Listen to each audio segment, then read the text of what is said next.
2 na ng tanghali nung nagka-customer kami. Pag Biyernes, 1:00 ng tanghali nag-i-start yung duty namin sa trabaho. Dito nga sa may Istra yung unang customer ko mga te. Ewan ko ba kung anong exit to? Exit 17 yata to. Siyempre kami, kasi nga yung company driver kapag walang customer, wala din siyang sahod. Hindi siya kagaya sa amin na may basic salary at may porsyento. Porsyento lang yung sa kanya. At wala din siyang tinatawag na quota. Per customer nga pala yung company driver namin, yung sahuran niya. 50 real nga pala yung napupunta sa kanya per customer. E next customer nga kami, surprise ni madam sa kanyang asawa. Sabi, ako talaga yung na-surprise sa kandilang pinabili ko kay Baluga.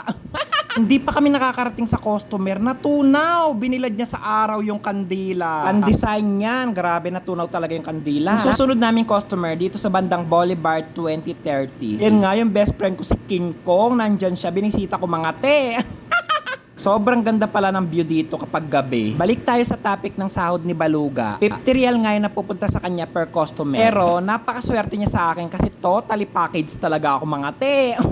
Kasi marunong ako mag-manicure, mag-massage at saka hamamagrabi. Kapag kinuha ng customer is 3 treatment, 3 oras ako sa kanilang bahay. Ads, hamamagrabi at saka manicure, pedicure, foot spa. Alis sa 3 oras, ang magiging porsyento ni Baluga is 150 real. O diba, naghihintay ka lang sa labas, 3 oras, 150 real na. Yaya ko nga itong sa Baluga na kumain kami dito sa McDonald's. Kasi may pupuntahan pa kami next customer sa bandang Cordoba. Business center pala yung nakikita nyo.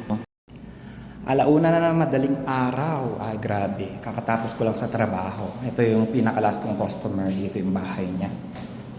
Regular customer na daw to, pero hindi ko naman siya kilala. Ewan ko ba. Palipat-lipat ng bahay yung mga customer. Kasi palatandaan ko sa mga customer yung bahay nila. Kaya minsan, kapag pangit yung ugali ng customer, natatandaan ko yan. Cancel na kagad kapag alam ko yung bahay niya. Ganon ang technique mga te.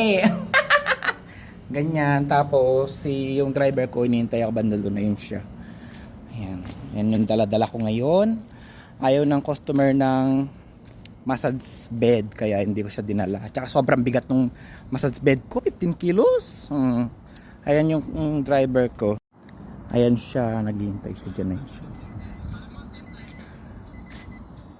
Kaya ko na nga umuwi itong si Baluga dahil tapos na kami sa customer namin sa bandang Cordoba. Itong natatanong nyo naman building, yan yung pinapangarap ng karamihan na makapagtrabaho dyan, Sabik. Bago kami umuwi, kumain muna kami ng shawarma ni Baluga. Pakamahal naman ng shawarmang ito, 14 real, maliit lang. Musa kita, pero sobrang sarap ng shawarma nila. Tinatid na nga ako ni Baluga dito sa accommodation namin, Istra mga te. Matok na nga ako dyan, hindi ako iniwanan ni Baluga hanggat hindi ako nakakapasok.